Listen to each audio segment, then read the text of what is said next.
Этот заезд можно смело назвать историческим, потому как в Нижнекамске гонки на собачьих упряжках проходят впервые. Покорить трассу в авторских заездах собрались десятки участников со всего Татарстана.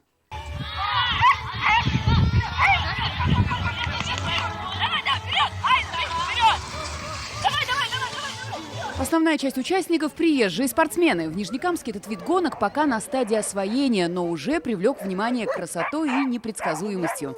Как у людей, могут подраться на старте, что-то не понравилось друг другу, там, грубо говоря, кто-то мимо прошел, один потянулся, второму не понравилось. То есть это все такое, каждая собака, она как человек.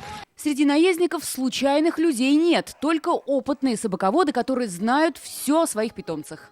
Первая собака у меня была французский бульдог, но постепенно мы вот перешли и на северные ездовые породы. Это очень активная порода, предназначенная для активных, позитивных людей, здоровых людей, которые практикуют здоровый образ жизни. Отдохнуть четвероногим спортсменам между стартами почти не удавалось. Они тут же попадали в объятия ребятни. Такое общение тоже стало частью зимнего шоу.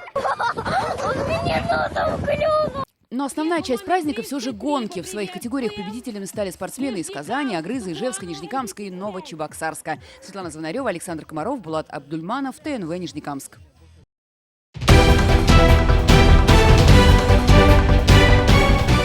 Все новости дня, выпуски программы «Новости Татарстана», программы и фильмы на сайте tnv.ru и на YouTube-канале ТНВ. Подписывайтесь.